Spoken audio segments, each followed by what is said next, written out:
오늘의 주요 뉴스입니다. 원자력안전위원회가 고리 원자력발전소 2호기의 계속 운전 안건을 추후에 다시 상정하기로 했습니다. 본회의에서 심의 의결 안건으로 상정했지만 충분한 논의를 위해 결정을 미루기로 했습니다. 존리 우주항공청 우주항공임무본부장이 다음 달 24일을 끝으로 자리에서 내려옵니다. 나사 출신으로 초대 우주항공임무본부장으로 임명된 존리 본부장은 당초 계획했던 목표를 다 달성했다고 생각해서 사의를 표했다고 밝혔습니다. 농촌진흥청이 네이버 클라우드와 손잡고 농업 분야 AI 에이전트 서비스를 내놨습니다. 농촌 고령화와 인력 부족 문제를 AI 기술로 해결하려는 움직임이 활발해지고 있습니다. 여러분 안녕하십니까? 사이언스투데이 시작합니다. 원자력안전위원회가 부산 기장궁에 위치한 고리 원자력발전소 2호기의 계속 운전 안건을 추후 재상정하기로 했습니다. 원안위는 본회의를 열고 고리 2호기 사고관리계획서 승인안과 계속 운전 허가안을 심의 의결 안건으로 상정했지만 충분한 논의를 위해 이후 회의에서 재상정하기로 했다고 밝혔습니다.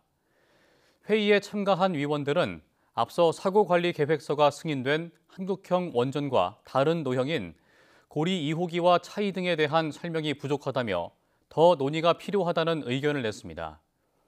고리 2호기는 지난 1983년 가동을 시작한 국내 세 번째 원전으로 2023년 4월에 설계 수명 만료로 가동이 중단됐습니다. 존리 우주항공청 우주항공임무본부장이 다음 달 24일을 끝으로 자리에서 내려옵니다. 나사 출신인 존리 본부장은 지난해 우주항공청 출범과 함께 초대 우주항공임무본부장으로 임명된 인물로 미국 국적의 고액 연봉 공무원으로 화제가 됐습니다. 리 본부장은 1년 계획으로 우주항공청에 왔고 당초 계획했던 목표를 다 달성했다 생각해 사의를 표했다고 밝혔습니다. 우주항공청은 후임 본부장이 임명될 때까지 역시 나사 출신인 김현대 항공혁신부문장 등을 중심으로 업무에 차질이 없도록 하겠다고 설명했습니다. 농촌진흥청이 네이버 클라우드와 손잡고 농업 분야 AI 에이전트 서비스를 내놨습니다. 농촌 고령화와 인력 부족 문제를 AI 기술로 해결하겠다는 취지입니다. 최기성 기자입니다. 사과를 재배하던 농업인이 최신 농업기술 알림이 앱을 실행합니다. 궁금한 게 있을 때 답을 얻기 위해 이용합니다. 재배 과정에서 문제점이 많아서 관련 부서에 연락을 하면은 바빠서 그 시기를 놓친 수가 많아요. 현재는 이제 그 인터넷으로 다 검색하면은 바로바로 나와서 좀 많이 편리하고 있습니다. 이처럼 농업인에게 실질적 도움을 주는 해당 앱은 크게 세 가지 기능으로 구성됩니다. 농업기술서 6,300여 건 등 농업 데이터를 학습한 AI 챗봇 형태의 농업 백과는 24시간 상담을 제공합니다. 농업교육은 AI가 농업기술 동영상 내용을 요약하고 질문하면 응답하는 쌍방향 학습 방식입니다. 영농설계는 최근 10년간의 농업 소득 자료를 학습한 AI가 농사 계획 수립을 지원하는 서비스입니다. 농촌 고령화에 따른 영농 현장의 어려움을 AI를 활용해서 적극 개선하고 농업인의 AI 일상화를 앞당기기 위해 농업 분야 AI 에이전트를 개발하게 되었습니다. 농진청은 고령층을 위해 오는 11월까지 음성으로 질문하고 음성으로 답변받는 기능도 적용할 예정입니다. 또 병해충 사진을 올렸을 때 판별하는 기능을 추가하는 등 관련 기술을 더욱 고도화할 계획이라고 밝혔습니다. YTN 최기성입니다. 방위 산업으로 주목받는 도시 경북 구미에서 항공방위 물류 박람회가 열렸습니다.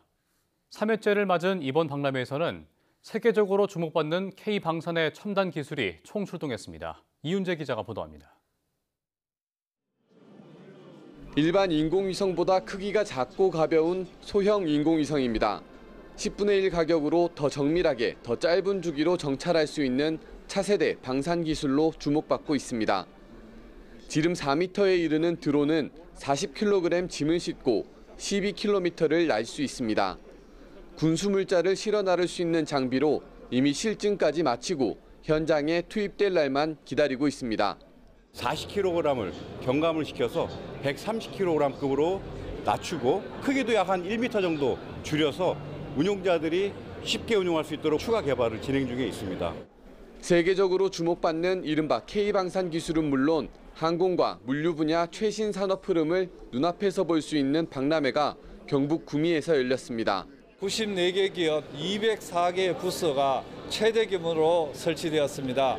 다양한 볼거리와 특히 K방산이 세계로 글로벌로 나아가고 있는 것을 실제 눈으로 확인할 수 있는 현장이 되고, 지자체는 연관 산업 관계자가 서로 정보와 기술을 공유해 지역에 정착하는 계기가 될 거로 기대합니다. 전자뿐만 아니라 기계 그리고 뿌리 산업 자체가 총망라한 어떤 꽃을 피우는 산업이 방위 산업이라고 볼 수 있고요. 이것들을 통해서 경제 산업의 가치 이런 것들이 굉장히 많이 성장할 수 있을 것이라고 생각하고, 국내외 주요 방위 산업 기업의 채용 행사까지 동시에 진행되는 이번 박람회는 오는 26일까지 이어집니다. YTN 이윤재입니다. 주말에 서울 여의도 한강공원에서 열리는 서울 세계 불꽃축제에 100만 명 가까운 인파가 몰릴 것으로 보이는데요. 도심권 대규모 집회와 가을 행사까지 예정돼 서울 시내 곳곳에서 교통 혼잡이 예상됩니다. 배민혁 기자가 보도합니다. 토요일 서울 여의도 한강공원에서는 26번째 서울 세계 불꽃축제가 열립니다. 주최 측은 100만 명 가까운 인파가 몰릴 것으로 내다봤는데 경찰은 경력 3,400여 명을 동원해 시민 안전관리에 나서고 곳곳에서 교통도 통제할 방침입니다. 먼저 불꽃축제 현장과 가장 가까운 여의동로 1.5km 구간은 토요일 오후 2시부터 밤 11시까지 차량이 다닐 수 없습니다. 이 지역 인근으로 여의나루로와 국제금융로 등 5개 구역도 전면 통제됩니다. 아파트 주민이나 행사 차량 진입만 제한적으로 허용됩니다. 축제 현장 인근 마포대교, 원효대교, 한강대교도 부분 통제가 잇따릅니다. 특히 축제 관련 장비가 설치되는 원효대교는 행사 전날부터 다음 날까지도 부분적인 통제가 이어집니다. 경찰은 안전한 불꽃축제 관람을 위해 불법 주정차는 자제해달라고 당부했습니다. 한강 교량이나 자동차 전용 도로상 불법 주정차 차량에 대해서는 견인 조치하는 등 강력한 단속과 계도를 실시할 예정입니다. 교통소통을 저해하는 행위는 자제해 주시기 바랍니다. 이 밖에도 서울 광화문과 국회 인근에서는 대규모 집회와 행진이 예정돼 있는데 경찰은 집회 행진 구간 반대편 차로를 가변 차로로 운영해 최소한의 교통 흐름을 유지한다는 방침입니다. 서울 서초와 강남권 등에서도 일부 교통을 통제한 가운데 축제가 예정돼 교통 혼잡이 예상됩니다.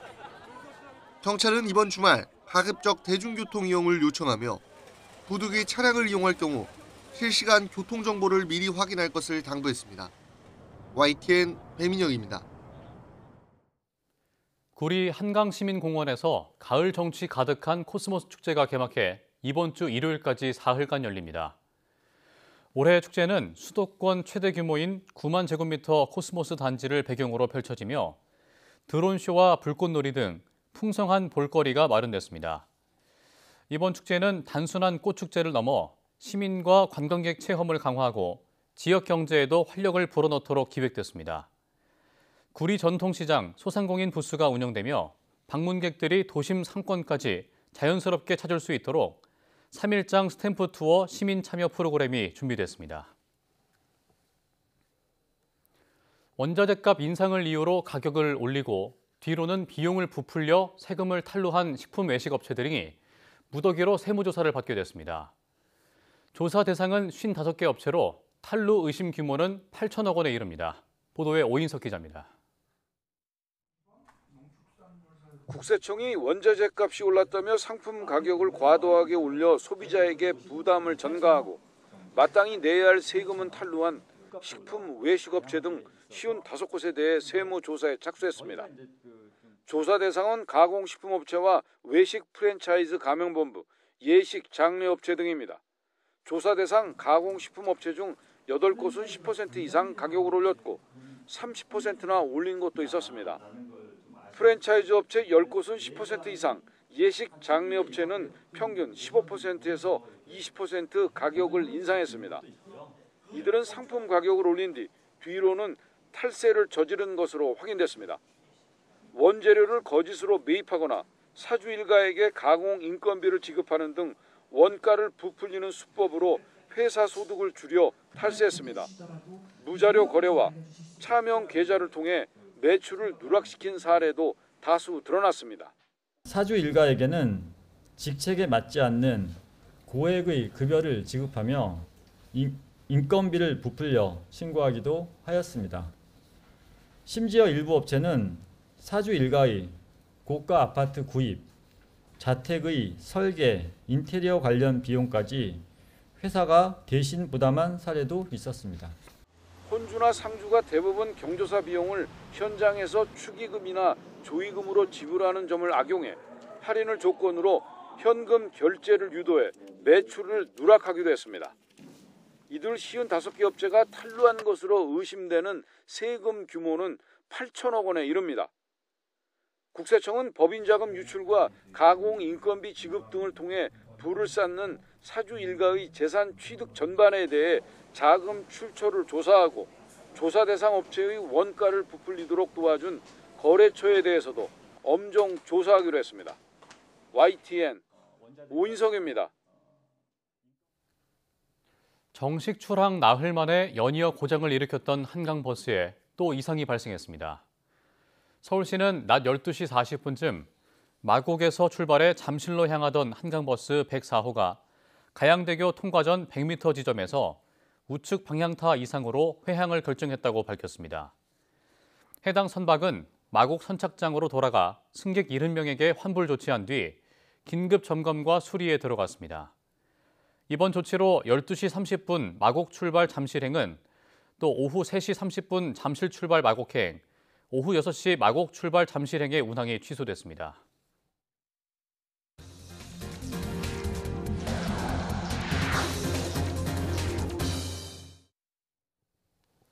조현 외교부 장관은 한미동맹의 새로운 영역 중 원자력 에너지와 인공지능 분야를 양국 협력을 강화할 수 있는 특히 유망한 분야로 판단한다고 밝혔습니다. 조 장관은 현지 시간 25일 아시아 소사이어티 초청 좌담회의에 참석해 80년 동안 한미는 각자의 강점을 극대화함으로써 서로를 지원해왔다며 이처럼 말했습니다. 조 장관은 과거 한미 원자력 협정 개정 협상에 참여한 경험을 소개하며 한국은 원전 건설에서 세계적 수준의 전문성을 가졌고 미국은 원자력 기술 혁신의 선도국이라며 함께하면 강력한 시너지를 창출할 수 있다라고 강조했습니다. 트럼프 미국 대통령이 한국의 대미 투자액 3,500억 달러는 선불이라고 못 박았습니다. 여기에 더해 러트닉 상무장관이 한국과의 협상 과정에서 투자액을 늘리라고 요구했다는 보도도 나왔습니다. 김잔디 기자가 보도합니다. 도널드 트럼프 미국 대통령은 관세를 통해 미국이 엄청난 금액을 거둬들이고 있다고 말했습니다. 트럼프 대통령은 백악관에서 틱톡 인수와 관련한 행정명령에 서명한 뒤 누구도 하지 못한 일을 자신이 해내고 있다고 자화자찬했습니다. 무역 합의로 9,500억 달러를 확보한 사례를 들며 이전에는 전혀 받지 못했던 금액이라고 말하고 한국이 미국에 투자할 금액은 선불이라고 강조했습니다. As you know, in Japan it's 550 billion, South Korea is 350 billion now. That's up front. 대미 투자액 3,500억 달러, 약 490조 원은 양국이 세부 사항을 두고 줄다리기 하고 있는 한미 무역 합의 최대 쟁점 사항입니다. 트럼프 대통령이 3,500억 달러가 선불임을 거론한 것은 그것이 한국에 대한 관세 인하의 전제 조건임을 강조한 것으로 풀이됩니다. 무역 협상을 이끌고 있는 러트닉 상무장관은 더욱 무리한 요구를 하고 있는 것으로 전해졌습니다. 한국은 대미 투자 규모를 줄이려고 노력하고 있는 반면 러트닉 장관은 한국이 최종적으로는 일본 수준, 즉 5,500억 달러에 가깝게 투자액을 늘려야 한다고 주장했다고 월스트리트저널이 보도했습니다. 월스트리트저널은 러트닉 장관이 대출보다는 현금으로 더 많은 자금 제공을 원하고 있다고 전하며 이 때문에 한미 무역 협상이 불안정한 상태에 놓여 있다고 전했습니다. 그러면서 한국이 일본과 같은 규모의 금액을 투자하긴 어렵더라도 미일 무역 협정 조건의 상당 부분을 받아들여야 한다고 주장하는 것으로 알려졌습니다. 7월 이후 교착 상태에 빠진 한미 무역 협상이 더욱 쉽지 않은 상황으로 흘러가는 분위기입니다. YTN 김잔대입니다. 트럼프 미국 대통령이 일부 의약품과 대형 트럭 등에 관세를 부과하겠다고 예고하면서 관세 전쟁의 전선을 확대했습니다. 주로 유럽 기업들이 타격을 받을 것으로 보이는 가운데 한국에 미칠 영향도 주목됩니다. 보도에 유투건 기자입니다. 트럼프 대통령이 자신의 SNS를 통해 3건의 새로운 관세 부과 계획을 공개했습니다. 우선 다음 달 1일부터 특정 상표가 붙은 복제약과 특허의약품에 100% 관세를 물리겠다고 예고했습니다. 다만 미국에 공장을 건설하기 시작하면 제외된다고 덧붙였습니다. 취임 직후부터 여러 차례 의약품 관세를 경고하면서 직접 투자를 요구했던 것과 같은 맥락입니다. The drug companies are in Ireland and they're in lots of other places, China. And all they have to do is impose a tariff. 이에 따라 영국 GSK나 아스트라제네카 등이 수백억 달러 규모의 투자를 약속했지만 당장 대미 투자가 어려운 업체들의 경우 타격이 불가피해졌습니다. 총 중량 11.7톤을 초과하는 화물 트럭 등에도 관세가 부과됩니다. 트럼프 대통령은 미국 제조업체들을 불공정한 경쟁으로부터 보호하기 위해 25% 관세를 도입한다고 밝혔습니다. 중대형 트럭의 최대 수출국인 멕시코에서 공장을 운영하는 유럽이나 일본 기업들이 영향을 받을 전망입니다. 일부 가구류도 대상에 올랐습니다. 부엌 수납장과 욕실 세면대엔 50%, 소파나 의자처럼 소굴 쿠션이나 솜으로 채운 가구엔 30%가 부과됩니다. 앞서 트럼프 행정부는 무역 확장법을 근거로 해당 품목들의 수입이 국가 안보에 미치는 영향을 조사해왔습니다. 의약품 관세가 공식적으로 발표된 만큼 지난 4월 함께 조사에 들어간 반도체 관세도 조만간 발표될 가능성이 크다는 관측이 나오고 있습니다. YTN 유투관입니다. 폐허가 된 가자 지구에 구호품을 전하려던 선박의 공격이 잇따르자 지원국들이 군함까지 동원하기로 했는데 공격 배후로 이스라엘이 지목됐습니다. 이스라엘의 가자시티 점령 작전으로 속출하는 인명피해 속에 팔레스타인 주민 70%가 피난했는데 국제사회의 종전 촉구에도 이스라엘은 요지부동입니다. 김종국 기자입니다. 날카로운 비행 물체 소리에 이어 폭발이 일어나고 승선원들이 몸을 숙입니다.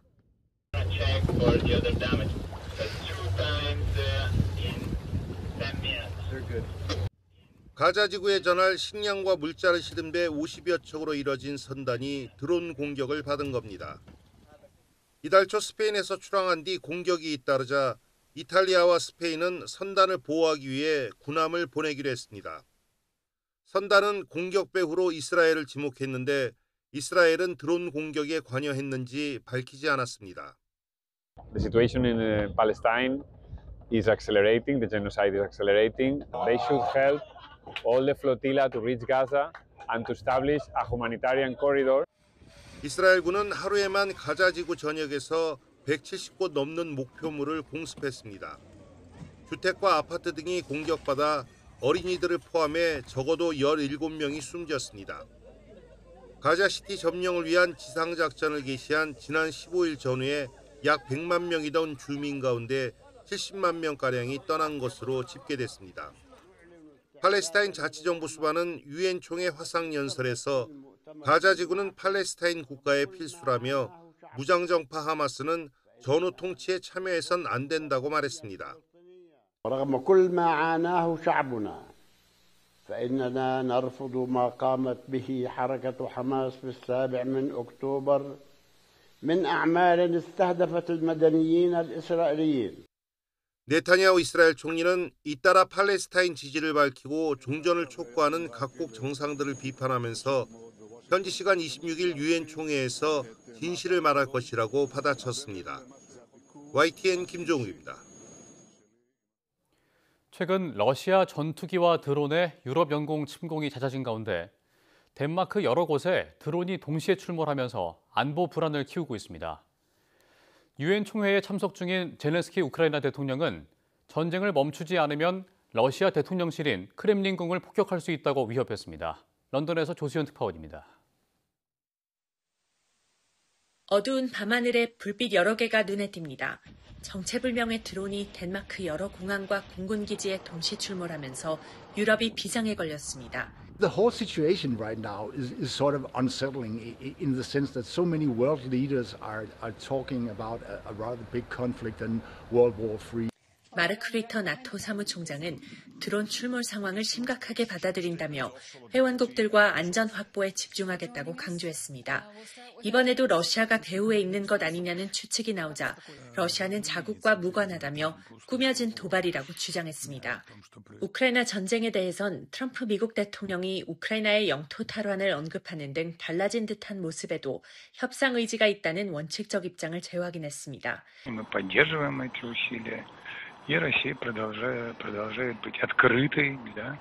젤렌스키 우크라이나 대통령은 러시아를 향해 크렘린궁을 폭격할 수도 있다며 전쟁을 멈추지 않는다면 방공호가 필요할 것이라고 압박을 높였습니다. 우크라이나 국경에서 크렘린궁까지 거리는 약 450km로 우크라이나는 최장 비행거리 3,000km인 드론을 보유하고 있습니다. 또 미국이 사거리 300km의 미사일을 지원했지만 러시아 내 표적 공습은 금지한 것으로 전해졌습니다. 젤렌스키 대통령은 전쟁을 끝낸 뒤에는 자리에서 물러나겠다면서 유엔 총회에서 각국 정상과의 개별 회담 등 외교전을 이어갔습니다. We were thankful to your government and you really put big influence on strengthening Ukrainian army. 이런 가운데 우크라이나가 러시아의 에너지 시설을 집중 공습하면서 크림반도 주유소 절반이 휘발유 판매를 중단하는 등 에너지 공급난이 심화하고 있습니다. 러시아 정부는 에너지 시장 안정을 위해 휘발유 수출 금지를 연말까지 연장하고 디젤유 수출 금지도 다시 도입하기로 했습니다. 런던에서 YTN 조수연입니다. 지난 1998년 대구 용연사에서 도난돼 국외로 밀반출됐던 불화 2점이 27년 만에 환수됐습니다. 일본인 소장자가 먼저 나서 조계종의 기증 의사를 밝혀오면서 보물급 불화들을 되찾게 된 건데요. 송재인 기자가 보도합니다. 석가모니가 영축산에서 제자와 보살들에게 설법하는 장면이 담긴 4m 높이의 대형 불화. 옆에는 새 보살을 그린 불화가 나란히 놓였습니다. 18세기에 제작돼 지난 1998년까지만 해도 대구 용연사 극락전을 밝히던 영산 회상도와 삼장 보살도입니다. 태풍으로 인해 많은 비가 내리던 9월 30일 저녁 8시 사이에서 10월 1일 새벽 2시 사이에 도난이 발생되었습니다. 경찰 쪽에서는 수사를 진행했지만은 범인을 검거하지 못하였습니다. 이후 행방을 알 수 없던 두 불화가 도난 27년 만인 올해 일본에서 존재가 확인되면서 국내로 환수됐습니다. 아버지에게 불화를 물려받은 일본인 소장자가 도난품인 걸 알고 바로 기증 의사를 전해온 겁니다. 감사의 말씀을 전합니다. 일본인 소장자의 결단이 없었다면 영산 회상도와 삼장보살도를 다시 청견할 수 있는 기회는 없었을 것입니다. 조계종은 비슷한 시기 제작된 불화들이 대부분 국보나 보물로 지정된 걸 고려하면 그중에서도 규모가 크고 높은 화격을 갖춘 두 불화 역시 국가유산에 준하는 가치가 있다고 보고 있습니다. 다만 오랜 기간 관리 사각지대에 놓여 훼손이 심해진 만큼 보존 처리를 마치고 용연사 제자리로 가기까지는 적어도 2년은 걸릴 것으로 내다봤습니다. YTN 송재인입니다.